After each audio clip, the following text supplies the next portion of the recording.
ako Pilipino. Ipagmalaki ang galing na meron tayo. Ilantad ang likas nating talento at magdala ng saya sa mundo. Sa harap ng pagsubok ay di susuko. Para sa pangarap tayo'y porsigido. Magpakitang gilas na at huwag magpatalo. Ipagdiwang natin ang Pilipino. Yan ang Pinoy. Mula noon at hanggang ngayon, talento natin ang bida. Mula sa simpleng bakuran hanggang entablado natin ipakita. May pagsubok man ng Pinoy, pinalalakas ng saya. San man tayo sa pulo, sumbe, sibay, lakay, amiga. Sama-samang pakita ang galing natin katropa. Sa kapwa ko Pilipino.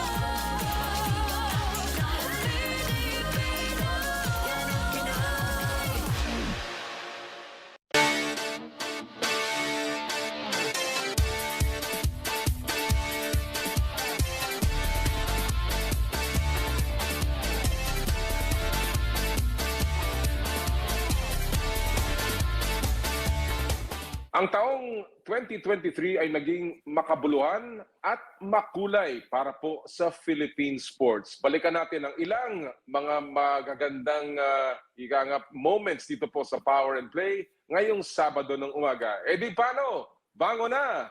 Power and Play na!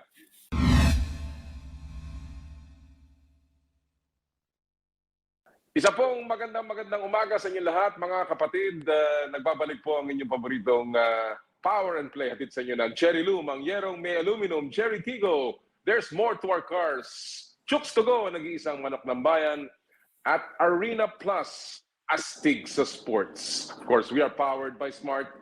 Live more today. Kamusta po kayong lahat? Naku, patapos na po ang ating 2023. At talaga namang naging makulay. Naging parang roller coaster ang ating naging biyahe. Mula po sa mga tagumpay ng ating mga atleta hanggang sa mga problema na patuloy na dinadanas po ng mundo ng palakasan. Mula po sa pambihirang pagtatanghal ng FIBA World Cup dito sa ating bansa hanggang sa mga medyo nakakadismayang mga eksena pagdating sa mga local leagues. Yan po ang ating babalikan ngayong araw pong ito sa ating pong year-ender ng inyong Power and Play. At simulan na po natin, of course, ang ating pagbabalik tanaw sa ating isa sa mga paboritong naging guest sa ating pong palatuntunan. Siya na rin po ang naging darling of Philippine sports. Ito pong ating panayam ay naganap bago po siya sumabak sa isang makasaysayang paglalaro doon po sa Hangzhou Asian Games. Ito po ang ating panayam kay Alex Ayala.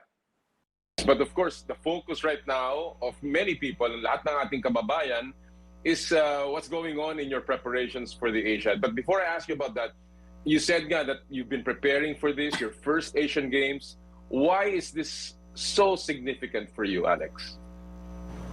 Well, I think iba talaga yung nararamdaman mo when it's a team event. And syempre, I'm always representing the Philippines, but this is really, it's different. It's not just an individual thing. It doesn't feel individual at all. And you know that each country is going to send the best of the best players that they have. So you're sure to get some good matches and good competition out there. And of course, what makes it special also is that it doesn't happen every year. Right. So it's not that often that I get to enjoy playing team event like this. Yeah. You know, everyone says, every athlete that I've talked to always says, hindi naman nawawala yung pressure, it's always there. But the pressure of playing for yourself, I guess as a pro, and playing and representing your country, is there a difference? Well, sa isip ko, I'm always representing naman the Philippines. So, That's right. I try to treat this as, well, just another tournament, diba? Even though it's a good tournament, I know. But I'm just trying to keep my head down and focus on what I need to do next, the steps in preparation, as you said, and try to control the emotions of being a first timer here. You are one of three representatives of the country in the tennis competition, including Ruben Gonzalez and, of course, Francis Casey Alcantara. But you are the lone woman representative in tennis for the Philippines. How do you react to that? What are your thoughts about that, Alex? Well, I feel very blessed that I have this opportunity. It's that's interesting when you say it out loud. But I'm happy that I'm here with obviously Kuya Ruben and Kuya Nino. I think they're also very experienced in these events, and they're going to be here to cheer for me, and I'm also going to be here to support them, and I think that it's going to be a very fun and exciting week ahead. Interesting that you call both your teammates kuyas because they're obviously veterans. They're malapit na nga maging tito eh.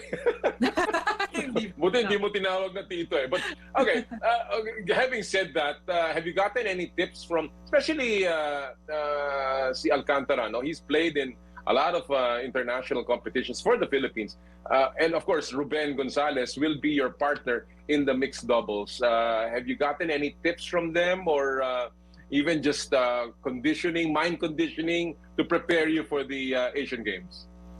Well, I've known them for quite a long time already, and this isn't the first time we've been teammates. So we played in the SEA Games last year also. So I think that we have good chemistry, I would say, and I think it will be easy to communicate with each other, and definitely many things I can learn from them. As you said, they're much more experienced in these types of tournaments. So I'm very eager to see what they have to bring and hopefully match their energy. I know that China has had very good players, and of course they are the host. Karamihan ng nasa field, I understand, are of course older than you. As usual, sanay ka na. But when you look at that, the opponents, the field, and of course the experience that you will be facing, how do you measure yourself against this competition? Are you at all parang daunted by the opponents? I wouldn't say daunted. If anything, I'm eager and I'm fired up to play these big players, right? And I know that I have what it takes in me, and most of them are going to be more experienced than me, and so I'm coming into this thinking I'm kind of the underdog or whatever. So I have nothing to lose, everything to gain, and I think the important thing for me is to do what I practiced for, like play in a way that I've been practicing and wanting to do for so long. And I think that my level of tennis these past couple of weeks have been a reflection of all the hard work that I've been doing. So I'm super excited, super eager to take on these bigger players. And I guess super confident as well. And you're entering the Asian Games with your career high world ranking at 191, which was just released a couple of days ago. And obviously, this is a big boost not only to your confidence, I guess, but to your pro career. What does this mean to you? Getting this kind of world ranking right now, Alex, as you enter the Asian Games. Well, it was this breaking top 200 was a huge, I would say, milestone for me and for my career. I think I've been stuck in the 200s to 250s, that zone, for a while, and I realized how big of a step and how much work it took to just fix those fine details and pass that step.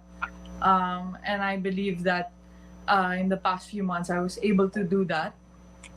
And it just makes me appreciate the people who've done it before me and the work that it takes to go every step to just go down 10 spots and then 10 more spots and then 10 more spots and having to defend points every time. And it's a process of getting to know the sport and also part of transitioning into a real professional. And when I think about it, in the whole world there's like 200 women, and I like best like tennis players In the world, yeah. I'm in the top 200 best women tennis players in the world, and I'm super proud of that. And I cannot say that it just came with ease. So I have my team to thank, and my parents and my family to thank, and of course the supporters. But I don't want it to stop there, and I know that it can slip away at any moment. So the most important thing for me right now is to keep my feet on the ground. And going into Asian Games, I know that there's going to be a lot of even stronger opponents. So I need to just keep the focus and head on. Well, you talk about your pro career. Obviously this year has been very, very successful for you. 2 titles as a pro. You have qualified in the main draws of the last 2 tournaments that you've played in, and you've done so well against top-notch opposition. Let me ask you first. You said that transitioning into full-time as a pro. How has that been for you, Alex? It's been great. It's of course a lot of day-to-day work, a lot of training, a lot of mental. It takes a lot of mental strength, but in the end, this is what I love to do, and this is what I've worked my whole life to be doing. So I couldn't be happier to be in this position and to have the opportunity to chase my dreams and to be able to do what I love. What was the hardest part from that being a junior player to a full-time women's player in the pro level? What has been the most difficult part of that? That's a good question. Well, I think it's, for one, learning to accept that the improvement's not always going to be like this. It's gonna be slow. It's very slow, and the higher you get up the mountain, the steeper it will get. So the improvement won't come as fast anymore. And of course, to just realize that this is a job now for me. This is like, this is what I'm going to do for, it's not just an after school activity or, it's really my career now. And I'm super blessed to be able to say that, but with that comes a lot of responsibility, which I am still navigating. And I have my parents and my coaches to guide me through that. But I think that this helps me grow as a person and also mature a little bit. Well, obviously the maturity is coming faster than most women or girls at your age, and I guess it's not by choice but force of circumstances, because you really have to keep up with all of the other more experienced players. But when you look at yourself, and if you have a self-assessment, Alex, what has been, I guess, your biggest improvement in your skill level that has made it a very successful year for you? I think physically I've improved a lot. Are you stronger? Are you stronger now, you think? Yes, I can say. Nararamdaman ko nga. No, this has been a focus for me for a while now, and I think with all the time being added up, I've been seeing the results of it on the court, and I couldn't be happier. It's very, slow process, but it's worth it. What do you think, on the other hand of the spectrum, are the factors that can get you to the next level? So another good question. I think kind of generally most of the aspects of my game need maybe one more step. Kunwari, I don't know, power could use one more step, and then one little step, and then fitness, speed could use another little step, and then mentally another little step, and then all of those steps together. If I'm able to make all of those happen, then I'll see my level increase. Oh, But okay. like I said, again, very slow road. Parang ano, video game, you know, there are video games like that, di ba? You slowly add on to the strength level. But of course, it's real life. But Real life. again, as a pro, you know, and again, pro track moving forward, you have graduated from the Rafa Nadal Academy. Does that change anything in terms of your relationship, your I guess your arrangement with your trainers right now?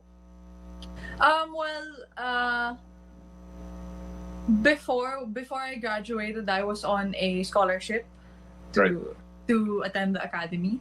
But now we've shifted to a professional contract. So our relationship is really that of a professional player and the tennis academy. But as for, you know, the people and the day-to-day interactions and things, you know, I've been surrounded by these people for 5 years already, and I'm very close to them and I trust them a lot. And I have a lot of history with them, so my relationship with the people there is still the same. And you know, the academy has done a lot for me, and I'm super thankful for them. Are you adding additional coaches and personnel to Team Alex at the moment, or is it still the same now that you're full-time playing in the pro circuit? Well, yes, I do have a couple coaches there. I have Danny and Joanne Bosch as my tennis coaches, and for my fitness coach, we have a woman on the team now. Her name is Yuk Bausa, and I think this team that I was able to build really has a solid foundation, and I think we have good relations with everyone and good communication. So so far it's been working really great. Well, so you know, at this point, as I said, you are at your career high ranking in the WTA. Are you right on track, you think? Are you happy with where you are right now? And what's the next level of development for you? Well, I am very happy with where I am right now. Happy but not satisfied. And I think, well, I try not to think about all of these rankings too much. And of course, I take it one step at a time. I think the results have been coming, so I'll try to keep that up, try to train. But most importantly for me is to just think of the process and what I need to improve next, and what are the steps I can take to do that. All right. Well, before I end this conversation, I want to go back to the Asian Games. You are in Hangzhou, China. What are you most? This is your first Asian Games. Sabi nga natin. What are you most looking forward to in your first Asian Games? The parade? What is it? The Athletes Village? Oh, the Athletes Village. Wow, that's a good one also. But I think if I were to play one of the bigger players, then that would be something I would look forward to. And of course, playing mixed with Kuya Ruben. I don't get to play mixed doubles a lot. And to play against boys is a real challenge. So I'm excited to see how that goes. At yan po ang ating naging panayam kay Alex. Of course, napakatalino at patuloy na nagbibigay ng karangalan. Sana po ay pagpatuloy ang kanyang tagumpay sa susunod na taon. Sa ating pong pagbabalik, ang ating namang ipapakita ang ating pong huling panayam sa isang naging kontrobersyal na issue at kontrobersyal na atleta, si Maxine Esteban ng Philippine Fencing. Ito po ang Power and Play hatid sa inyo ng Cherry Loom, Cherry Tigo, Chooks to Go at ng Arena Plus.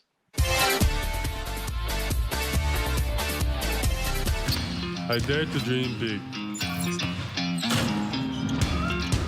To be a voice of my generation. To inspire resilience in the face of roadblocks. And in sharing my stories, I let others share in my passion.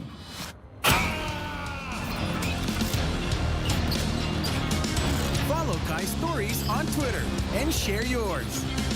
With Smart Double Giga Stories.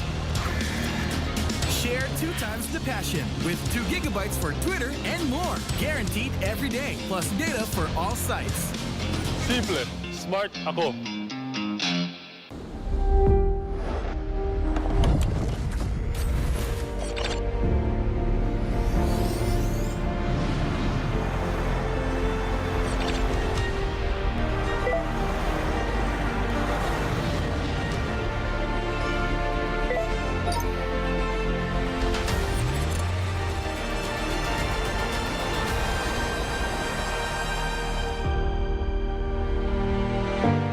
Sherry.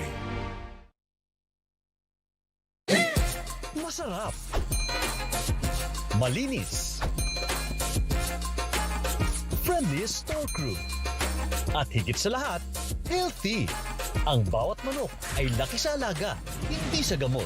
Garantisado, zero antibiotics.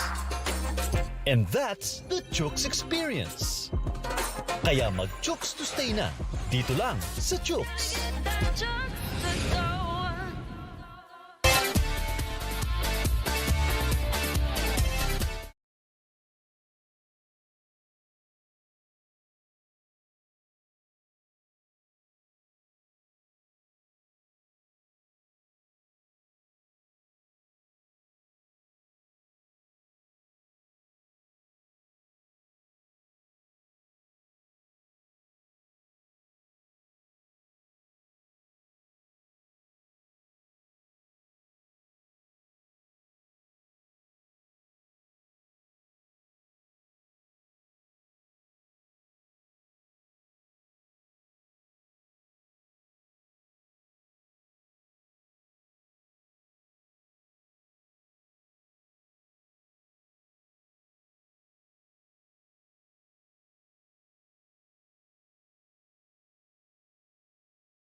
Muli po isang magandang umaga ulit. Nagbabalik po ang inyong Power and Play ngayon pong year-ender ng 2023.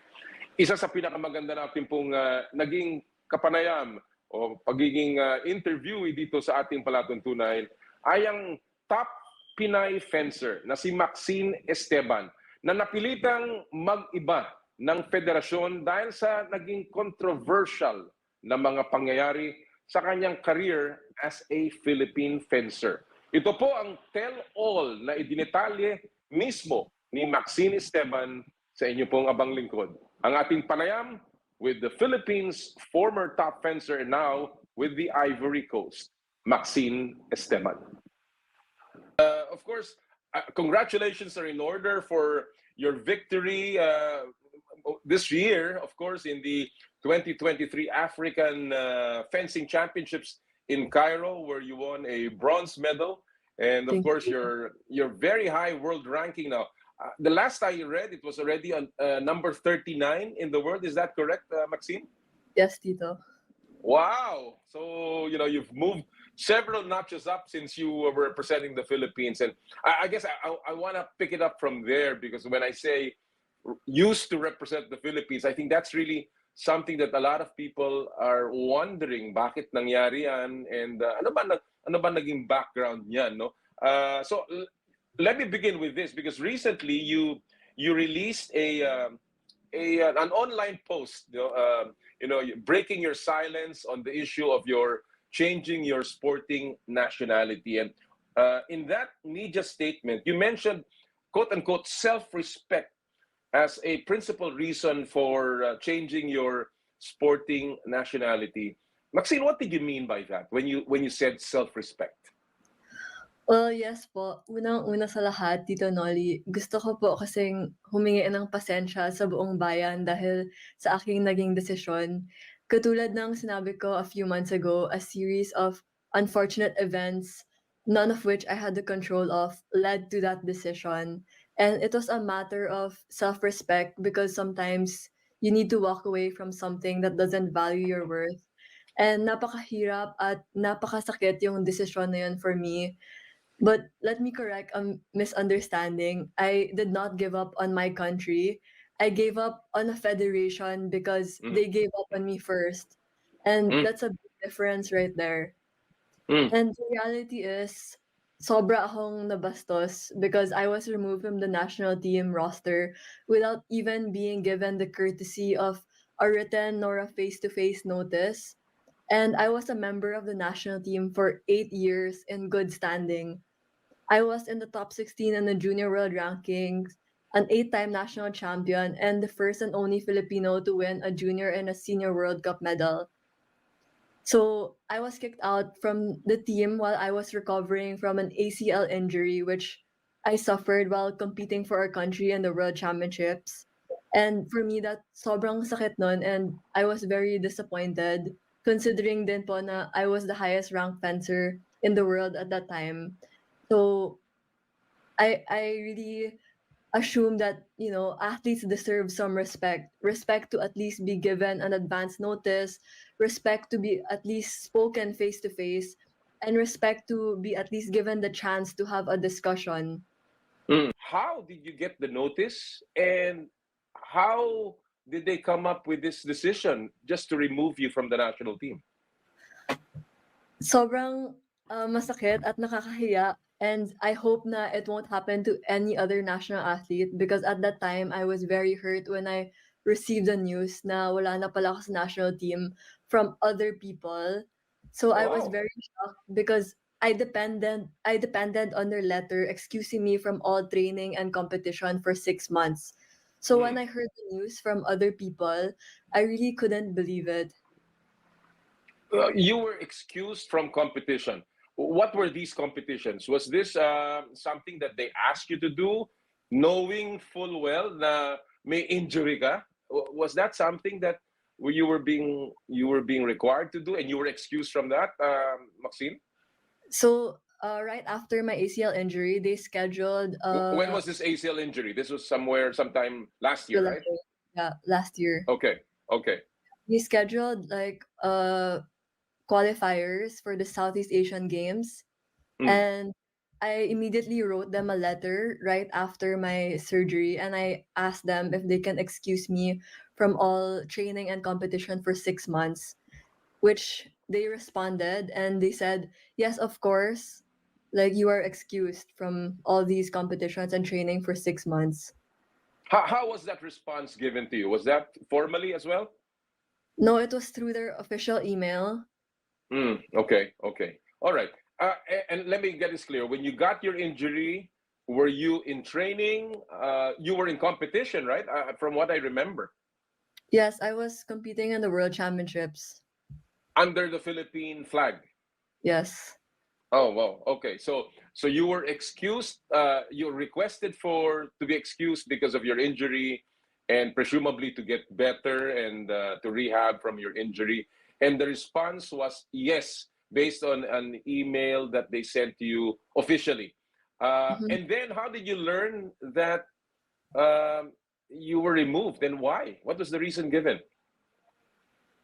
Well, when I wrote to the federation after my surgery, uh, they told me that they wrote to me and said that it was because I wasn't ready and that I didn't join these 5 qualifiers that Wow. happened. Mm, And had I known po na the excuse letter given to me was useless, of course, I would have joined and forced myself to join these qualifiers, even if I knew full well that I had a fully torn ACL. Because, who knows, maybe I would have won. But nga, I relied on their excuse letter and thinking na the federation supported me. And so I just focused on my recovery. Were there other fencers who were in the same boat, but in other words, did not meet the requirements, and yet they were qualified into the national team?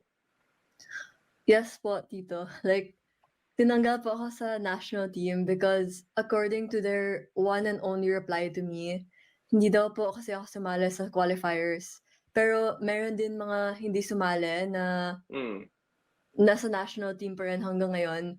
So for me, of course, if the law should apply to all, if not to none at all, 'di ba? And Right, right, yeah.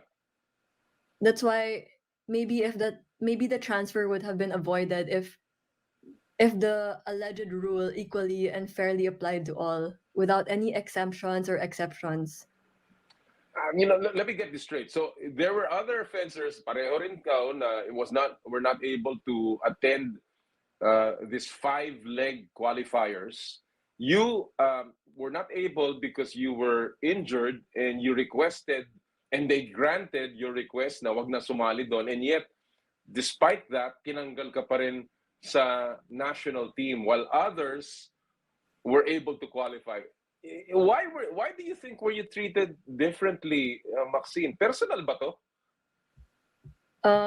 Actually, I'm not really sure. I really have no idea, Tito. Like, I think they just don't care. Like, I have not disrespected anyone in Federation ever. In fact, I have shown my willingness to always extend my help to the Federation or to the team, to anybody who needs my help whenever they needed it. And but in my case, this just clearly shows that they have some lack of concern for an athlete's physical and well-being. Um, I think it's because it's the Olympic season na kasi and dapat alam nila na the highest ranked fencer, someone who is ranked 62 in the world, has a really good chance of qualifying directly. But Mm-mm. despite all my written explanations, my letters to them, they dropped me without even considering any of my explanations, and they never even addressed anything that I said. And they also Yeah. disregarded my medical clearance, which I submitted from Dr. Edgar Eufemio, clearing me to return to competitive sports. And let me get this clear. All of these were happening without a hearing. There was never a face-to-face meeting with the board or the leadership of the Philippine Fencing Association. There was never a hearing or any meeting conducted in my presence, none that I know of. Mm, And as far as I'm concerned, I was the athlete who was involved. And mm. being in the national team for 8 years, an athlete with good standing, and the highest ranked Filipino fencer in the world, and I was injured because I was representing the country. someone who depended on their permission to be excused from all training and competition, I think I deserved at least an audience and to at least be informed because I Mm. wrote them several times and sought for an audience from them, but they never addressed this request. Our staff has been very resourceful, and we were able to get the letter sent to you, dated December 15, from the president of the PFA, of course, Congressman Richard Gomez. And one of the statements there was that the decision of the PFA turning down your request touched on, quote unquote, the efforts of the ones who stayed on throughout the quote unquote qualifiers. No, in other words, they thought that it would be better to qualify those who were able to go through the qualifier, 5-leg qualifiers, and they were rewarding the efforts of these who stayed on. What is your reaction, Maxine? Because it seems like that was the main reason why you were removed from the national team. Well, Tito Nolly, I have always supported my teammates all these years, and they're all my friends, and I truly appreciate all their efforts. And of course, kung sinong deserving, I'm really happy for them, and I will certainly abide by the rule if number one, they did not issue me an excuse letter excusing me from all local and international training and competition. And number two, if they applied whatever rule they claim to have equally and fairly to all. But the problem is, Tito, they issued me an excuse letter and I relied on it. And second, yun nga, like some people didn't join the qualifiers, but they're still in the national team. So for Mhm. me, that's not fair at all. Mhm. Obviously, when I read the letter of the PFA as well, it was obviously geared towards that, as they said, no, performing better in the recently concluded Southeast Asian Games, and that was the reason why they needed to qualify certain fencers. Uh, in your case, were you not willing to at least wait as well, or was it something that you could have avoided, changing sporting nationality, by maybe, all right, I'm gonna skip, I'm gonna try again to qualify? Why did you decide to just change your sporting nationality and take up the Federation of the Ivory Coast? Well, Tito Nolly, I think the Olympic qualifiers was already a few months away at that time. So Okay, okay. yeah, I couldn't depend on just because they replied to me and they said that I could join the Asian Championship if only somebody backed out from the national team. But I Mm. couldn't depend on that because if I wasn't able to join these two very important competitions, then my chances of qualifying would just go away and all my efforts would be useless. So really, the focus from your end was to qualify for the Olympics. Now, let me ask you about this, Maxine. And some quarters are saying that this focus on the Paris Olympics forced you to do some shortcutting, and you did not want to go through all of that process. Is this true? Well, Tito Nolly, let me correct a misunderstanding. Like what I said earlier, I did not give up on my country and I gave up on a federation because it gave up on me first. So let's get something straight. No one who dreams of getting into the Olympics dreams of getting there without going through all the processes. And hindi naman po just because you have money, you'll be able to qualify in the Olympics. Of course, to get there, you need to qualify. And no amount of money can get you there. So a lot of people have been spreading like wrong information, but there are about 20 Olympic qualifying tournaments, and out of these 20 there's only one zonal competition. This means that all the other competitions are participated by every fencer in the world, no matter what country or continent you are in. So like the World Cups, the World Championship, the Grand Prix, and the Zonal Championship give out almost the same number of Olympic points. So if you win Mm. a medal in these any of these competitions, you are almost certain of a qualification. And yes, I agree, Asia has more fencers, but that's why they're given two individual slots, while Africa only is given one slot. So I think it's Oh. fair. Yeah, and considering the talent of a lot of African countries like Egyptian and Tunisian fencers, they're really good. So I think like those who say that are just intentionally trying to veer away from the truth. That I would like to reiterate, na I did not leave, but I was removed from the national team. All right. Well, let me move forward. Obviously, it's been a painful part of your journey as an athlete, and even from the Philippine side, you are a big loss to the Philippines, having been the top fencer of the country, and losing that opportunity for you to represent the Philippines. Now you have shifted your federation, your sporting nationality. Again, it's your nationality as an athlete and representing a particular federation. How is the Federation of the Ivory Coast treating you, Maxime? Well, they're really taking care of me, and I'm treated with a lot of respect, love, and care. And the Ivorian Fencing Federation, they're always concerned about my results of my competition, my training, my recovery, and they even provided me a sports psychologist. So they're always on top of things, especially with regards to the pathway of my career. So I'm Mm. really happy and grateful for them. Any regrets that you had to leave the Philippines, at least the Federation of the Philippines, Maxine? No regrets, Tito. No regrets. Well, it's always good to believe in what you do, and I think that's the most important part in anything that we decide on. At the end of the day, if it's a well calculated decision, then I think regret should be the last thing in your mind. If I want to just ask this one additional question: if you had been given an opportunity uh, to fence again during that time when you asked for reconsideration, would all of these not have happened? Hindi mangyayari to na lumipat ka. Just if you were given a fair, even just a fair hearing, and you were heard, and you're given an explanation. They told you, Maxine, wag na muna. Next time na lang, we'll help you. But ito parang hindi patas for the other fencers. Would this have happened? I think if the federation treated me with respect, I never really asked to be treated like a VIP.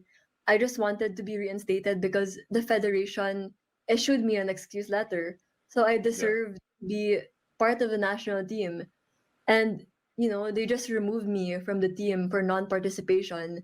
And they also Mm. knew that the Olympic qualifiers was upcoming, and as the highest ranked Filipino fencer in the world, I needed that reinstatement.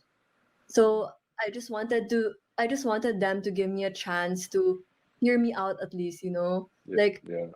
if the reinstatement wasn't possible, then things could have been salvaged by a simple acceptance of my request for an audience, because I just wanted to face the board, and I just wanted them to explain to me why. Like why they removed me even if they issued me an excuse letter. But yun nga, like they never even addressed my request for an audience. I guess in yours and the way I feel it, you still feel so much like a Filipino. How much of the Filipino athlete is still burning in your heart, Maxine?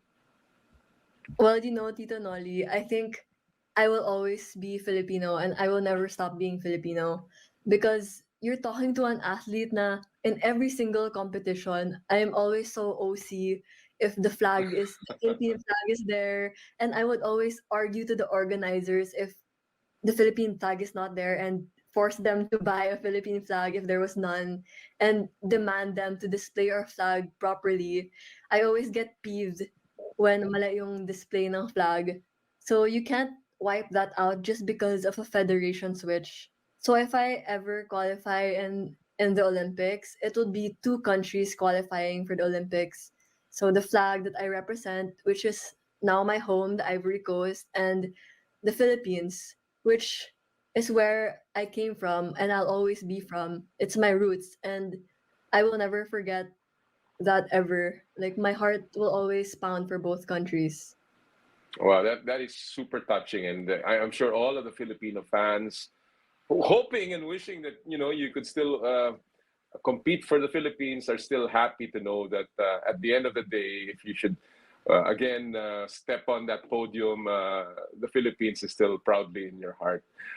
Maxine, as a final question, what do you think? In all of this journey of yours in your career as a fencer, you started really young. You had been fencing, as you mentioned, in so many tournaments abroad. You climbed the ranks and certainly the top fencer of the Philippines and now for Ivory Coast. But what is the best ending you think? If there was a Cinderella ending, if there was a dream ending, what is the best ending that you can conjure after all of these? Well, I think for me it would be change.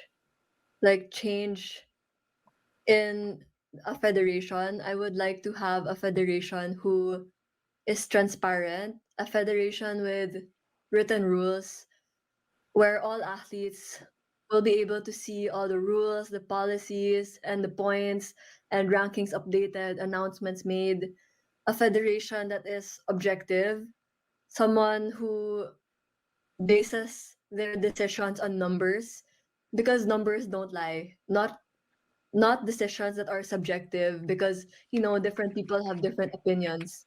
A federation who listens to athletes. Like I dream of a federation where athletes have a voice and a federation that is composed of board members who work full time and who are well versed about the global sporting bodies rules and competitions and who are also willing to seek funding and sponsorship for the team for so that we will be able to go to more competitions and more training and a federation who knows all the athletes sacrifices and are there to help no matter what to achieve their dreams. And for me, I think that is the best ending. And of course, if I qualify in the Olympics. Of course, of course. On a personal note, I guess that's really going to be a dream ending for you. But if there's anything that may come out of what you have done as a result of your changing your sporting nationality, and those things happen at least as a reform, not only in your federation, the PFA, but also in other NSAs that have similar problems. Alam naman natin, several athletes have also changed nationalities in the past. Sana nga, kahit paano, something would have been learned from this experience of yours. Maxine, thank you so much for joining us. Good luck in your quest for your Olympic dream, and we certainly look forward to seeing you back in the Philippines, not so much as an athlete, but just enjoying again the company of an athlete the Philippine flag is still burning in her heart. Maraming salamat muli, Maxine. Thank you so much, Tito. Thank you. At yan po ang ating naging interview with Maxine Esteban. Again, naging kontrobersyal, naging makulay, minsan nakakalungkot na isipin na may mga ganyan pa rin pong problema sa larangan ng palakasan sa ating bansa. Sana po ay sa bagong taon ay magbago ang ilang opisyal at magbago rin ang relasyon ng atleta at ng mga NSA. Sa ating pong pagbabalik, ating ipagbunyi ang pagiging host ng Philippines sa FIBA World Cup sa pamamagitan ng ating pong naging pambihirang interview with one of the world's most recognizable sports figures and sports writers, si Brian Windhorst ng ESPN sa Power and Play. Ito po ang Power and Play, hatid sa inyo ng Cherry Loom, Cherry Tigo, Chooks to Go, at ng Arena Plus. I dare to dream big, to be a voice of my generation, to inspire resilience in the face of roadblocks. And in sharing my stories, I let others share in my passion.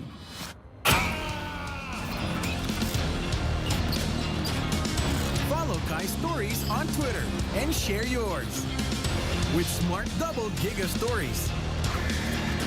Share 2 times the passion with 2 gigabytes for Twitter and more. Guaranteed every day. Plus data for all sites.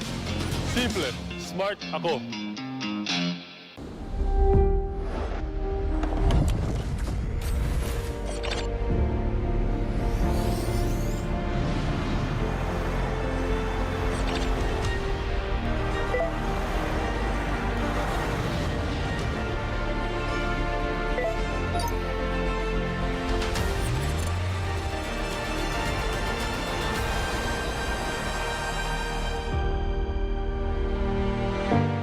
Sherry.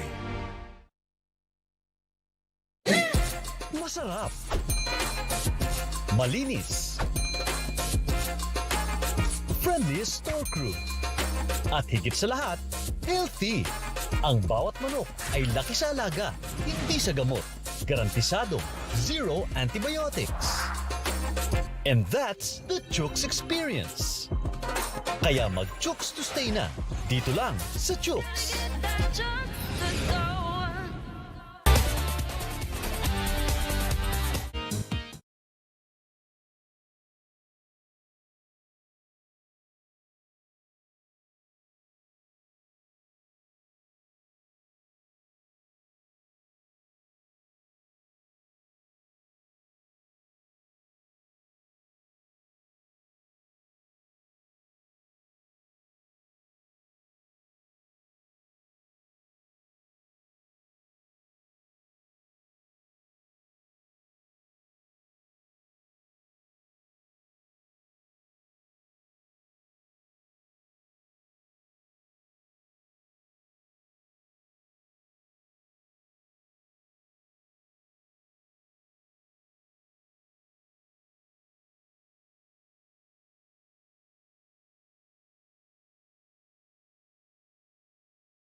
Tunay po naging maganda ang 2023, lalong-lalo na sa inyo pong paboritong programang Power and Play. Kami po ay nagpapasalamat sa inyong patuloy na suporta and of course, sa mga kasama po nating kung wala sila ay hindi po magiging possible ang Power and Play. Ito po ang ating mga kaibigan na patuloy po sumusuporta sa Power and Play. Ang ating pong mga sponsors na ating pong gustong pasalamatan. Cherry Loom, ang yerong may aluminum. Sa ganitong pabago-bago ang panahon, mga kapatid, sobrang init tapos biglang ulan, kailangan natin ng matibay at protektadong bubong. Dapat ang bubong ay yerong may aluminum. Kapag may aluminum, tsak na pang matagalan. At isa lang ang alam kong dekalidad na yerong may aluminum, yan ang Cherry Loom, tibay protektado sa pangmatagalang yero. Cherry Loom, ang yerong may aluminum. Cherry Tiggo 5X Pro Hybrid. Elevate your driving experience with the all-new Cherry Tiggo 5X Pro Hybrid, where sustainability meets functionality. Get ready to embark on a journey of fuel efficiency and power like never before. Imagine cruising down the road with the impressive 1.5 turbocharged engine paired with a cutting-edge 48-volt hybrid system. This dynamic duo not only delivers accelerating performance, but also slashes fuel consumption effectively, making each mile a step towards a greener planet. The all-new Cherry Tiggo 5X Pro Hybrid is also equipped with a 10.25-inch capacitive touchscreen with Apple CarPlay and Android Auto, full LED headlights, and double road daytime running lights for improved road visibility, auto trunk release, 6 supplemental restraint system airbags, and a quiet cabin for more peaceful Cherry drives. To learn more about the all-new Cherry Tiggo 5X Pro Hybrid, visit Cherry Auto Philippines website at www.cherryauto.ph or visit your nearest Cherry dealership. Chooks to go, nag-iisang manok ng bayan. Subukan ang kanilang pinakabagong oven-roasted chicken na mas pinasarap dahil sa nag-uumapaw na flavorful chicken juice. Subukan ang harissa roast, sweet roast at pepper roast. Try also Chooks, the first dine-in restaurant ng Chooks to go. Chooks to stay with Chooks to go. Chooks to go, ang nag-iisang manok ng bayan. True religion is in the Philippines, where passion meets power. Experience it firsthand. For your best style choices, visit True Religion at Conrad S. Maison, Mall of Asia Complex, Resorts World Manila, and Hacienda Designer Outlet Silang Cavite. True Religion, where passion meets power. Thank you! Joyride, ang bago ninyong kasundo. Super excited na kami sa pinakabagong super serbisyo ng Joyride Super App. Ito ang aming Joyride Super Taxi. Maganda at bagong sasakyan. Super luwag pa ng trunk space para sa inyong kagamitan. Full-time at professional na mga drivers. At pwede parahin at pwede ring i-book sa app.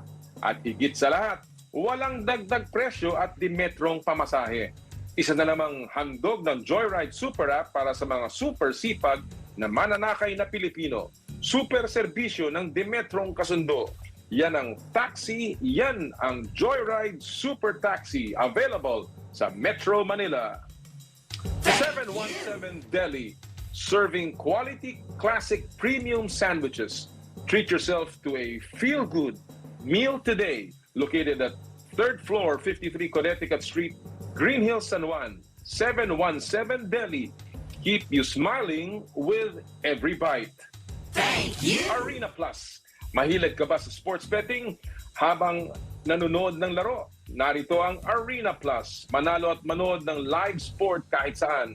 Arena Plus, ang official sportsbook partner ng PBA, MPBL at EASL. Kasama pa ang mga stig sa court na sina Jordan Clarkson at Scottie Thompson as official endorsers ng Arena Plus.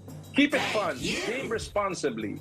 Download Arena Plus app now in the App Store or Google Play. You can watch it also on arenaplus.ph. Sa Arena Plus, astig sa sports. Thank you! Skin, your face and body anti-aging center. With branches at Alabang Town Center and Green Hills, San Juan. For your skin assessment and treatment schedule, call 0917-890-1640 or 0977-809-8886. Thank you! ASEA Subic Beach Resort. Experience the getaway that you deserve and dive into limitless happenings, rejuvenating experiences, and gastronomic adventures. ASEA Subic Beach Resort. M2T drinks with malunggay, okra, and luya. Drink your gulay and fuel up on energy with M2T drink with malunggay, okra, and luya, your natural source of electrolytes. Thank you! And Smart. Live more today. Thank you! Maraming salamat po sa lahat ng ating mga sponsors. Ang isa po sa pinakamaganda nangyari sa ating bansa ngayon taong 2023 ay ang ating pong pagiging host ng makasaysayang FIBA World Cup of Basketball noong pong Setyembre ng taon na ito. At of course, marami pong dumalo, marami pong dumating na mga dayuhan, mga foreign journalists na nag-cover ng isa sa pinakamalaking basketball event sa buong mundo ngayon pong taon na ito. At kaya po tayo naging mapalad na ating pong nakapanayam ang isa sa most recognizable, vloggers, hosts ng very popular na mga palatuntunan po sa ESPN para pag-usapan ang makasaysayang FIBA World Cup. Ito po ang ating panayam with ESPN host and writer Brian Windhorst. What has impressed you so far in your stay in Manila, Brian? Well, I think two things. One, the kindness of the people, which I was told about before I came. But every person that I've encountered has been nothing but kind. it's not something I'm used to all the time in the United States. And then I think, if you're a serious basketball person, you should come to the Philippines at least once, I think, because it's such a high class basketball knowledge. The fans here, yes, they have their favorites, the Lakers, of course. But I see fans, wearing jerseys from players all across the NBA. I have conversations with fans who talk about teams all across the NBA. I came across a fan a couple of days ago who was very upset because his beloved Utah Jazz, Walker Kessler from the American team, wasn't playing. And, I saw a fan in a Markelle Fultz jersey from the Orlando Magic, proudly wearing it. Talking about excellent, Brian, I want to go straight to this. There were some excellent games last night in the World Cup, in the semifinals. First of all, of course, Serbia beating Canada. It's pretty impressive considering that the Serbians don't have their best players. In fact, they don't probably have some of their top players in this team, and yet they won. Was this a surprise for you at all? Yeah, the Serbian team, Sergio Hernandez, who was the coach of Argentina for many, many years, led Argentina to medals in the World Cup and medals in the Olympics. He gave an interview 2 days ago, and he said, I think Serbia is going to win because I think Serbia plays the best concept and the best team defense. And I paid attention to that because this is a man that I've covered for years, and I know he doesn't just say things. And so, one of the things I think that happens in America is whenever America loses, they always say, well, we just formed our team and these other teams have been playing together for 10 years and it's a disadvantage. Well, sometimes that's true, but sometimes that isn't true. And in this case with Serbia, it isn't true. Yes, many of these players have been on the national team in some form for a while, but this team is very new. This is a coach that is, while he's very respected and has a decorated history, Perisic, he has not been their coach of this group before. This group basically has been assembled in this form for 2 months. And they practiced very aggressively. I just heard Tim Cohn on here talking about doing 3-a-day workouts. That would never fly in America. But I was talking to Bogdan Bogdanovic of the Serbian team yesterday after they won, and he said when we first got together, the coach was putting us through 2-a-days and these long meetings. We weren't sure about him. And obviously, they came together very quickly and have a tremendous team concept and a tremendous spirit. And yeah, they're missing arguably, 2 or 3 of their 5 best players in their country, but they play terrifically together. They play with vision. They play egoless, and it showed throughout this tournament. It showed against the Canadians. Have to appreciate the way Serbia plays, and you certainly have to appreciate that. Nikola Jokic and Vise Misic, who's would be their starting point guard. That's right. They're one of the best player in the world, and Misic, probably their best point guard. Maybe it's debatable. Are not here, and here they are in the final. So, I think, especially from an American standpoint, it kind of removes the concept of taking an excuse because your team doesn't have chemistry. Exactly. I read a lot about that. That the Americans didn't send their best team, and yet we see the Serbian team coming up with a tremendous performance, particularly after losing to Italy. In fact, it may have been a blessing in disguise. But do you see, Brian? Obviously, the Serbians played as a team. They out-rebounded the Canadians. They outshot them, although the Canadians shot almost 60% last night. The Serbians hit 71% of their shots. And, of course, in three-point shooting, again, the Serbians played so well. Do you think it's the FIBA style, the NBA players just having a more difficult time adjusting to this kind of maybe conditions, the game today, the stakes, as well as the officiating?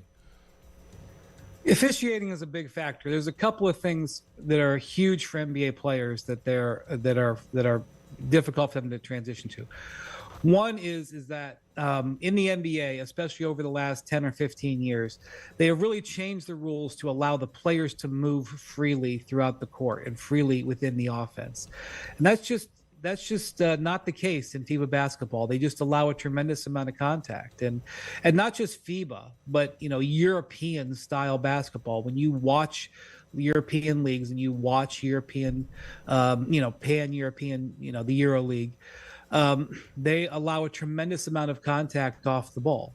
And so that is something that is a big adjustment. The second thing, especially an issue for the Americans, is the traveling rules. I think FIBA is definitely a more pure form of basketball. If you were to, follow the rules, create it in a laboratory, that's the case. The NBA is a more fan-friendly designed, more, attract. It's certain things are done to make the game more attractive to the fan. And it's like to me, just as a quick example of this, against Italy a couple of days ago, right at the end of the third quarter, the Americans were up big, and Tyrese Halliburton made this great play, went between his legs, midair, threw it up to Paolo Banchero, who dunked it. This was the number one highlight play in the United States from this tournament. It was a lot of excitement from the U.S. players after the game, and it almost caused a fight on the court between the Italians and the Americans. So Steve Kerr and the Italian coach kind of had words about it after the game. And, I was asked by a number of European journalists whether or not this was, a breach of etiquette. And meanwhile, it's the most popular thing for the players. This is how the Americans see the game. They want to have a little bit of fun. They want to trash talk a little bit. They a little bit of taunting is encouraged in the NBA. Highlight plays are encouraged. That's not really the FIBA style. FIBA is like, we're going to have business, all business. Right.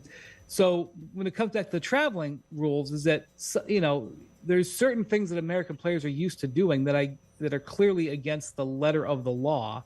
It doesn't mean that they don't have mastery of the game. It just the NBA doesn't want whistles. They want as few whistles as possible. They want guys making great athletic plays. They're not as worried about the pivot foot being 100% accurate. So that's one thing that is an issue that they run into here. And it's not because they're ill prepared or they're stupid. It's just because it's not the way that they play. All right. So in the case of the Canada game, the Canadians could not figure out why they were allowing off-ball contact, like hand fighting, but then when anybody bumped on ball, they called a foul.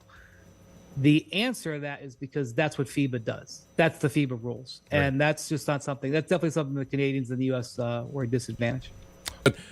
Brian, how disappointing is this loss for the U.S. Considering that the Americans were hoping, they sent their top coaches in this particular tournament with Steve Kerr and Spoelstra and Ty Lue and Jeff Van Gundy and few. How disappointing is this, and how much does this push back the program of the USA? Yeah, well, anytime the U.S. loses, it's very disappointing. The expectations that they're going to win. The truth is that when you include the exhibition games, the friendlies, dating back to the last three international major events, which would be the 2019 World Cup, the 2021 Olympics, and now the World Cup here in the Philippines, the U.S. has lost 9 times. They lost 3 times in the last World Cup. They may lose 3 times in this one. They lost at the Olympics. They lost a whole number of friendlies. The U.S. loses games now. And part of it is because that the top players, there's been an erosion of the desire for the top players, the absolute premium players, to play in the events, especially in the World Cup, because FIBA has made the decision to put the World Cup and the Olympics in back-to-back summers. That is just costing. It's already a tough sell for some American players, but now it's a really tough sell. And that's part of it, is that they don't have it. The other part of it is there's just terrific international competition, and so the U.S. loses games. They didn't lose between 2006 and 2019. They didn't have a loss in a major competition for 13 years. Clearly, that area is over. And one of the reasons that this is a disappointing loss is that the U.S., this loss was, you mentioned, Noli, that it was a well-played game. I think it was a well-played game. There were certain things that the U.S. did maybe that wasn't their best. But what lost in this game for the Americans was their strategy. Within the terms that Steve Kerr and Grant Hill, who, those are the two guys who pretty much picked the team, this team did what it was supposed to do. But the strategy was flawed. And that strategy was basically, to play small. Right, exactly. Yeah, and so that's a bigger issue beyond just the loss last night. That's a bigger issue for the American team going forward. Actually, that's a point that I wanted to ask you. Size was clearly a problem, not only in this particular game. When the U.S. lost to Lithuania, they were also exposed there in terms of the size. You know how Austin Reeves was abused at the low post, and how Valanciunas and Montejunas took care of the boards. In this particular game, it was the same thing. When the Germans put together their bigs, Voigtman, Thiemann, and the Wagners, there was a bit of separation. What's happening to the bigs of the Americans, Brian? Is this a product of the small ball concept that worked very well for the Warriors, and now it's biting back? Yeah, I mean, this is part of a bigger issue. There's not a lot of great. Well, first off, there's almost no very good American centers.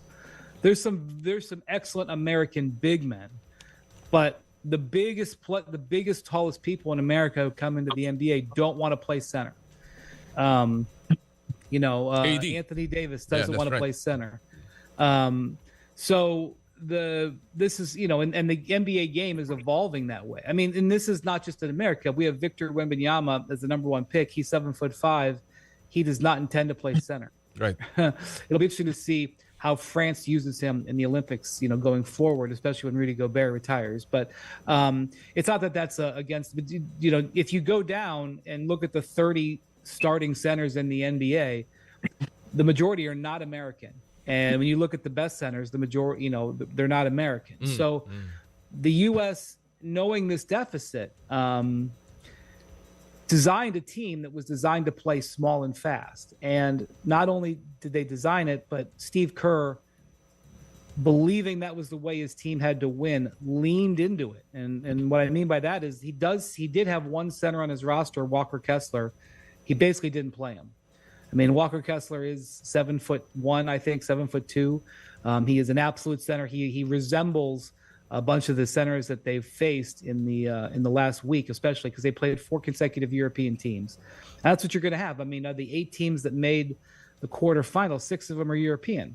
That's just the way it's going to be. And you go. And by the way, had they, made one more 3-pointer and won last night's game, they were going to face a big, strong Serbian team. Right. Their center Nikolai Moltinov is one of the best, strongest centers in the tournament. So It wasn't like that was solved. So not only did they not have a great selection to choose from, but the guys that they did choose, Steve Kerr decided to play small. I mean, he elected to start Josh Hart at power forward. Josh Hart's 6'5". So Kerr and Grant Hill made basically a gamble that their style would work. Speed, quickness, agility, guard play would work against the size. It did not. It did not work against Montenegro. I mean, was a game that they won. It did not work against Lithuania, a loss. And Italy didn't have great size. I mean, they have a little bit, but not really. So they got away with that one there. And then they run into great size at Germany and they get battered again. And honestly, against Serbia, they would have big problems on that side too. So they had a flawed team that they weren't able to overcome. We know that the world has become undaunted by American basketball, and partly to blame, of course, is the Dream Team that really exposed the basketball to the world. And as you mentioned, the World Cup is now just a year before the Olympics. So again, player availability is a problem. Do you think that the U.S. will ever put their top teams in the top players in the World Cup, given this kind of schedule and given the fact that I guess how they perceive the World Cup to be in terms of importance? It's going to be hard. In 20 years from now, maybe FIBA will claim victory in that the World Cup qualifying will feel like the soccer World Cup qualifying, where the best players, excuse me, play in the qualifying windows where they, play. And by the way, it generated a very good tournament. I mean, I don't think FIBA is upset at all with this final. I think they're thrilled with it.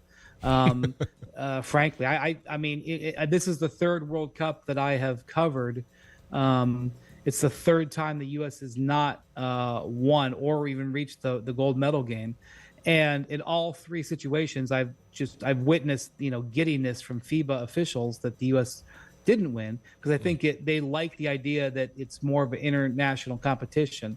So I think FIBA is very happy with this change, but this change on the back-to-back years is going to make it hard for the top NBA players to do it. They're just not going to commit to it. You're always going to have a younger team. And I will say that, overall though, regardless, even if it was every other year, every off year between the Olympics, and there was 2 years in between the Olympics and World Cup, the U.S. would still have a problem with size, Noli. Right. They there's an erosion away from guys who want to play center. The Europeans, their centers can shoot threes. Yes, I mean that's the modern game, but they also like to go play center. They like to go down there in the trenches and play tough and play big and act like centers from yesteryear. And the American players don't like that. This is my final question, Brian. You've seen Philippine basketball. You've seen our fans. And obviously, I want to ask your thoughts about Philippine basketball and why is there still no Filipino local-born that, has made the NBA? I'm not educated enough to answer that, Noli. I don't follow the lower levels, but obviously Kai Soto is a player of great promise, and so I think he's a player everyone's going to be watching. The Philippine, I know it was a rough go, but that win over China, if the Filipinos can take anything away, you can know that you absolutely broke the Chinese heart, which is, I'm sure, very rewarding. Although obviously they got to go face them in the Asian Games here coming up. That was a great step forward. I don't know enough about the young development programs here, but I do know that the love in this country for basketball eventually is going to generate something special. Wow. And so I would put it this way: I would bet on Filipino basketball. I would bet on the Filipino fans, and I look forward to coming back to the Philippines in the future, because you can't be someone who's serious about basketball in this world and not appreciate the intensity in this country. And by the way, both arenas in Manila are spectacular. Mall of Asia Arena is a terrific modern arena, as good as an arena as I've ever seen the World Cup played in. I loved Araneta Coliseum when I went there. It's historical. What a tremendous venue. I don't know when they renovated it. I don't know how new it all is, but awesome venue for basketball. That's the way they used to build NBA arenas back before, they built them for corporate folks. I kind of wish that the final was in there. I love going to Mall of Asia. I love going to the mall, going to the restaurants, hotels around there. I'm not advocating for a change, but I'm so glad that I went up to Araneta Coliseum, because that's a great venue. So great venues for basketball. It would be great to have other events here going forward, and it would be great to have more NBA preseason games or whatever in those venues, because they're great with the fans. Well, we certainly appreciate all that you've done, all the good words that you've said on your podcast, and that's why you're such a big hero out here. I mean, your fan following, you're more than 900,000 followers on Twitter. I guess maybe a good number of Filipinos. So you're always welcome to come back, Brian, and we certainly hope that you will. By the way, Homer Saison is one of the beat writers of one of our local organizations here. Says hello. He's a regular in our show, and he says hello to you. Well, Homer, I've seen Homer for years. He's been coming over to the U.S. I just want to say thank you for having me, and thank you to all the Filipino fans who've been so nice to me. I have to go home because I've been on the road too long. Otherwise, I would stay and go to some of the islands. But thank you to the Philippines. Thank you to Manila. Thank you to you, and I look forward to being back someday. Yan po ang ating naging panayam kay Brian Windhorst on the historic FIBA World Cup. Siyempre, sa pagbabalik tanaw, hindi pwedeng mawala ang basketball at ang perhaps pinakamalaking championship na nakuha ng ating bansa in so many decades. Ang historic victory ng Gilas Pilipinas sa Asian Games sa likod ng pambihira at magical run doon po sa semifinals at sa finals. And of course, ang naging arkitekto ng championship na yan na nakuha ng Gilas Pilipinas ay ang ating ihuhuli na ihahatid sa inyo sa ating pong best moments of 2023. Ito po ang ating panayam with the head coach of Gilas Pilipinas, Coach Tim Cone. When you were there and you were taking your time, having a little bit of a break, did you get the chance to reflect on what you just did? 61 years of a drought and you bring home the gold medal despite all the challenges that you faced.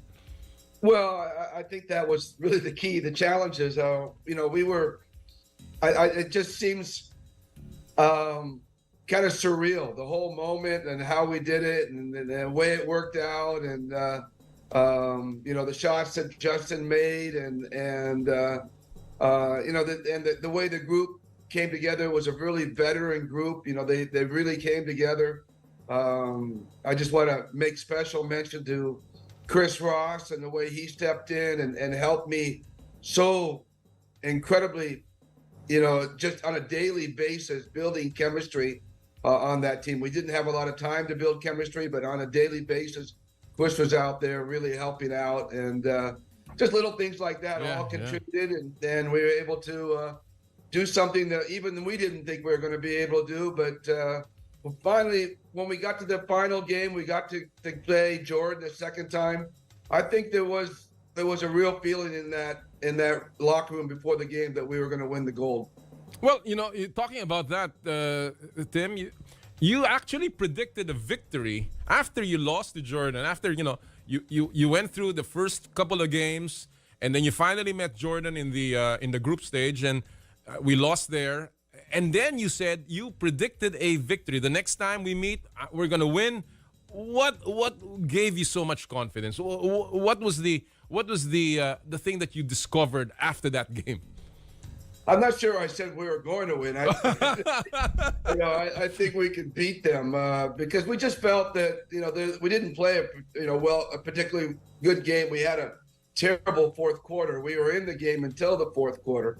I felt that game kind of coalesced us a little bit, kind of got us going for the rest of the series. We had a kind of a dust up in the locker room afterwards. I was really angry. Everybody was really angry. And I think that kind of sent a message right then and there that we were, that we wanted more. We weren't going to settle for less. And we kind of settled for less in that fourth quarter. And we were kind of ashamed of ourselves and ashamed of each other for that kind of performance. And it kind of told us right there that not only did we want to win this thing, but we felt like we should win this thing, and that kind of carried over into the next few games. And when we came back to Jordan to play them again, we were ready. You also mentioned, and I guess one of the key games, of course, was the China game where we went down by as many as over 20 points in that particular game. And you mentioned right after that victory the word chamba. And this is documented, and obviously you were at the moment at that point. Did you really feel that it was luck? Well, it took a lot of hard work to work our way back into the game. We were down 48 to 30 at halftime, and I remember walking into the locker room, and there was a quiet You know, I kind of sat down in the front of the team. I don't usually sit down during halftime, but I kind of sat down and, you know, we just calmly talked about it. You know, we knew how special this moment was for us, and it was slipping away from us, and we had to kind of figure out a way to gather it back. And I think, you know, we talked a lot about we had to step up defensively and start making stops. That was going to take a tremendous amount of effort. And then we all kind of collectively, myself, the whole team, you know, everybody in the locker room kind of looked at Justin and said, you know, Justin is going to have to open it up. You know, and I think that was the term we used. We're going to have to open it up and really come at it here in the second half. And boy, did he respond. I mean, my gosh, it was almost, the things he did were almost miraculous and in many ways inhuman. He just didn't seem like a human out there. He seemed like an alien. Absolutely. Kind of like, you know, the old Michael Jordan, you know, anyway. But, you know, it was just an amazing performance. And, you know, everything kind of had to work well for us. We made stops, and Scotty missed 2 free throws, but then their point guard missed 2 free throws, you know, and then just the 2 incredible shots that Justin made down the stretch. Right.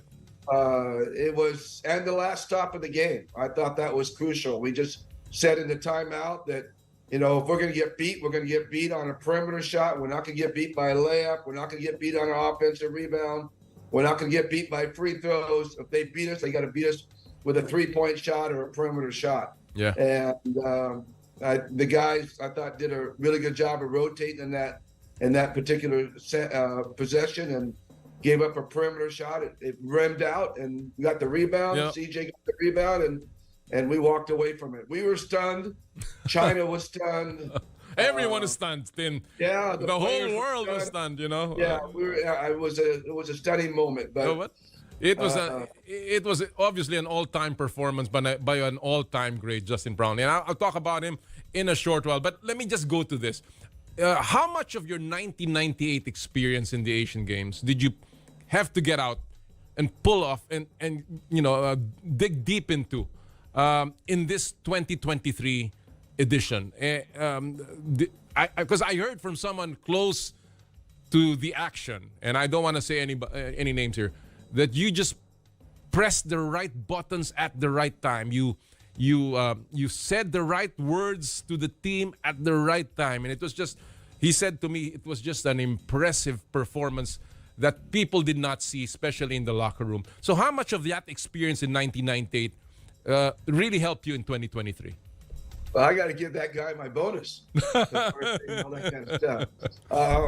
Well, you know, I was a really young coach back 25 years ago, and I hadn't really been that experienced. I think that at that time, I think a lot of that, you know, we felt a lot of pressure. I know I felt a lot of pressure. I felt the whole team felt a lot of pressure. I wasn't able to relieve the pressure. I didn't know how when I was a young coach. And I think that is the thing that helped us the most, I think, coming into this one, is that, you know, we didn't have that great preparation time like we did in 25 years ago. We didn't have, you know, the time to pick the players that you know, we felt would fit together really well, like we did in 98. So there was, I think the expectations were so much lower going into this thing. Mm-hmm. And so I think that helped a little bit.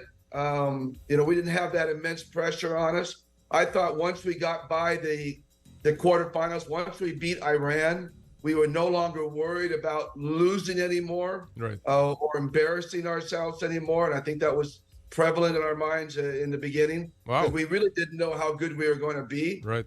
Once we got by the quarterfinals, it's like, well, okay, we've exceeded expectations. People didn't think we were going to get here. Right. So we don't have to worry about the losing anymore. And now we can really dial in and focus on the winning. And so there was that feeling, Tim. Played pressure-free through the next 2 games. So there was that feeling. There was a prevalent feeling before the quarterfinals that, you know, the pressure was greater because you know, people thought that you know, you will not reach all the way to that particular stage. I think there's no doubt, at least in our minds, you know. right. Again, like in the beginning, we really didn't know how good we were going to be. I remember starting off against Bahrain, and we were watching Bahrain in video, and you know, we were wondering whether we could even beat Bahrain. Wow. And because they looked really, really good in video with their import, and they were shooting the ball extremely well. They had dominated the tournament that they came into before the Asian Games, totally dominated that tournament. So yeah, we were a little scared. We weren't, we didn't want to go out there and embarrass ourselves. Wow, I didn't. And then we were able to beat Bahrain. We were able to, Thailand is always a tough team for us to play because, they're always so keyed up to play us because of our, regional rival.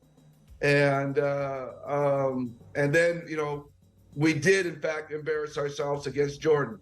And again, that was kind of the coalescing game right there. Yeah. Which we really realized that, we could do this, but we can't play like an all-star team, And I think that's one of the problems we have with national teams. We put all these great players together, and then we kind of treat them like all-stars. Right. And we just kind of realized at that point, we don't want to be treated like all-stars. We want to be treated like a team. And, guys were great about me getting in their faces and, and responding. And I think that game really kind of took us over the top and got us ready for the playoff run. Well, what we call the playoff run. Of course, Justin Brownlee will always be the key figure when we remember the gold medal in the Asian Games. Let's just speculate here, Tim. And I know you don't like speculating. You're a guy that works with facts. But I received some reports that if Justin Brownlee was not injured in the World Cup, he would have been the coach, or he would have been the player. He would have been the naturalized player. Would Justin Brownlee have fit well in the World Cup, you think, with the way he performed? Well, first of all, let me contest that statement that he would have been the one instead of Jordan. I don't think that was true. Jordan was our target all along. The only thing that held Jordan back for us was the fact that he couldn't come in as quickly as Justin did. So I don't want to downplay Jordan at all. Jordan was absolutely phenomenal in the World Cup as a player, as a teammate, as a coachability. His coachability was off the charts, considering, guy's an NBA guy, but he still came in and listened to us. So I don't want to discount him. It's just that the thing with Justin is, and, I know Justin as well as anybody, obviously, because I've been coaching him for so long, and he's won, so many championships with us. The thing that Justin does is that he plays with such a calm. He's a calming influence on everybody. He never gets rattled. He never gets in a hurry. He sees the game so well. He can locate his teammates. He has great trust in the game and in the system and in his player, in his teammates. And once you have that, I think that kind of, and that he's your best player, it kind of permeates through everybody, and it kind of rubs off. So there's no doubt Justin's a special player, right? And special player at this level for us. But again, I don't want to discount Jordan, and no one will forget that performance Jordan had against China when he had like 21 points in 4 minutes. Well, that truly was inhuman. Well, of course, Jordan Clarkson is Jordan Clarkson, and I think nobody can ever downplay his credentials as well as the way he poured his heart out for the Philippines. But of course, a lot of people are also daydreaming about how Justin Brownlee would have fit with that World Cup team. And talking about JB, Tim, we know what happened in his doping case. I have not gotten your reaction to this. What was your reaction when you received the news about the doping issue on JB? Well, obviously, it was shocking to literally all of us. I remember speaking to LA, and he was totally, he was floored. We were all first of all, we were all, totally shocked, but we were also, totally concerned about Justin and Justin's future and how it would be handled. That was our number one concern.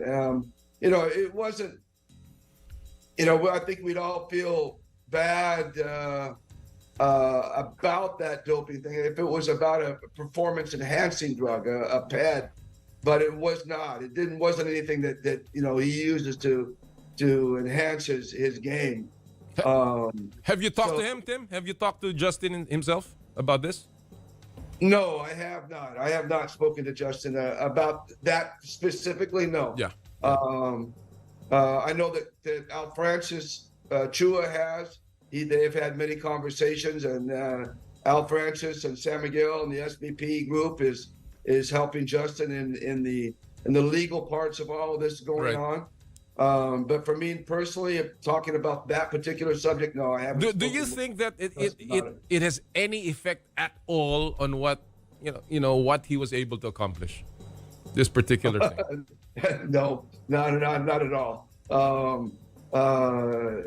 Not at all. It was cannabis. It was not anabolic steroids or anything like that.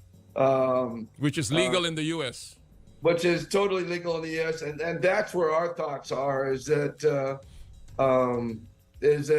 he was from my understanding, and I'm not an expert by any means, but my understanding is cannabis can stay in your system for quite a long time in terms of testing. Right. And so I don't know the levels or anything. I'm just talking off the top of my head. Right. But this could have been something that had happened long before he went to China. Could have still been caught in his system. Yeah. He was battling. That was one of the things that was really understated about Justin, is that he was really injured going into this tournament, and he had just come off of major surgery on his foot. Yeah. And there was a talk that he would be out for 6 to 8 weeks, perhaps. And he came back and started practicing within about 2.5 weeks or 3 weeks, which was really amazing. And he did it only because it was a national team. He never would have done it if it had been in Nebra. We would never have allowed him to do it if it was in Nebra and risk his long-term, injury for him. But because it was a national team and it had to be done right now, he chose to come back and do it, and we allowed him to do it. But it was a struggle for him all the way. His foot was black and blue, and he was taking injections, pain injections on his foot, just so he could continue to play through the Asian Games. Right. So I think that was an underreported story. Throughout that whole thing. But he was taking medication all the way through, trying to relieve the pain in his foot. So you don't know where and when that all could have occurred. I got a couple of questions before I let you go. You've won an Asian Games gold medal. You've won a Southeast Asian Games gold medal. You've been part of the World Cup. You're the winningest coach in the PBA. Any more mountains to climb, Tim? I'm getting tired just following you. Thank you, but I'm not getting tired. I guess the connected question here, Tim, and let me connect it now. Are you open to a full-time coaching job with Gilas Pilipinas? Because that obviously is the only other thing left. You've won everything. You've won the Grand Slam. Everything is there in your resume.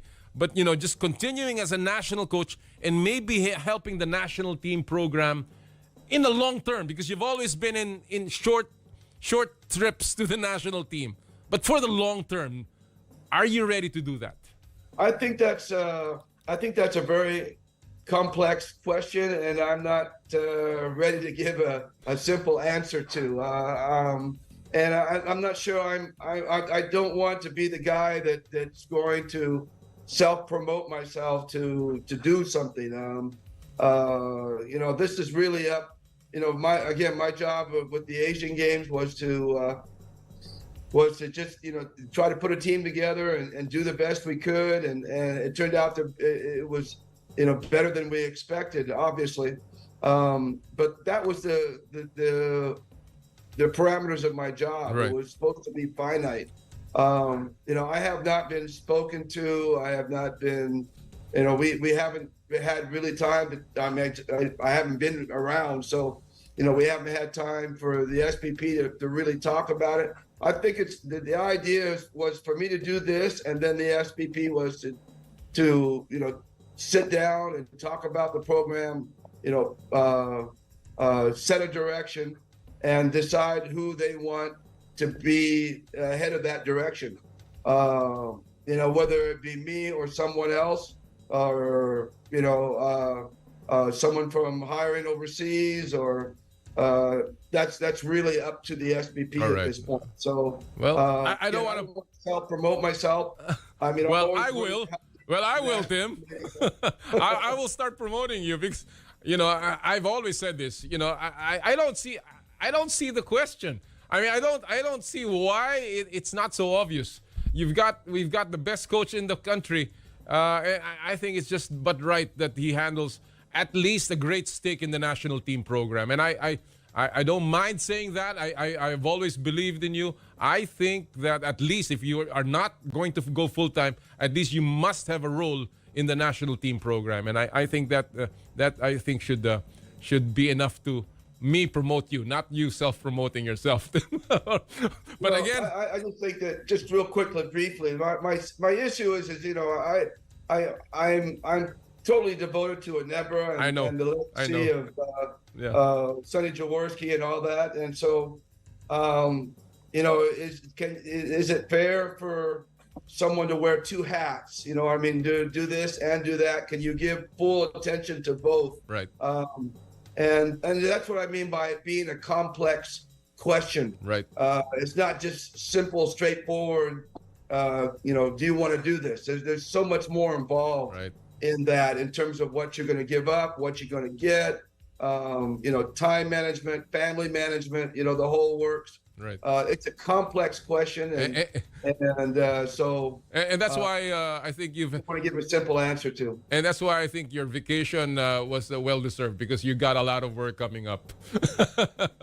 Well, at dyan po nagwawakas ang ating pong pagtatanghal ngayong taong 2023. Again, ako po ay taus-pusong nagpapasalamat sa inyong lahat, sa inyong pong patuloy na pagsubaybay at pagsuporta sa Power and Play. Sana po ay magkita-kita pa tayo sa mas pinalaki pa na Power and Play sa taong 2024.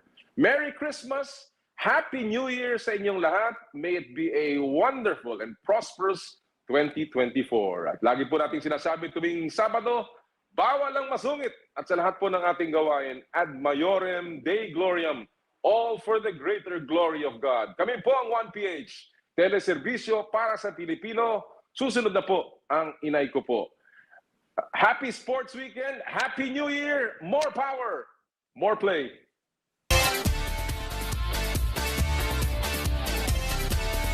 Sa kapwa ko Pilipino, ipagmalaki ang galing na meron tayo.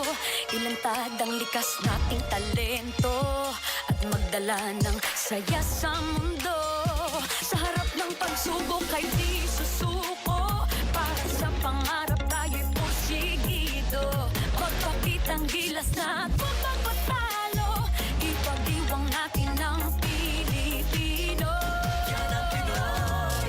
Mula noon at hanggang ngayon, talento natin ang bida. Mula sa simpleng bakuran hanggang entablado natin ipakita. May pagsubok man ng Pinoy, pinalalakas ng saya. San man tayo sa pulot, sumbesibay, lakay, amiga. Sama-samang pakita ang galing natin katropa. Sa kapwa ko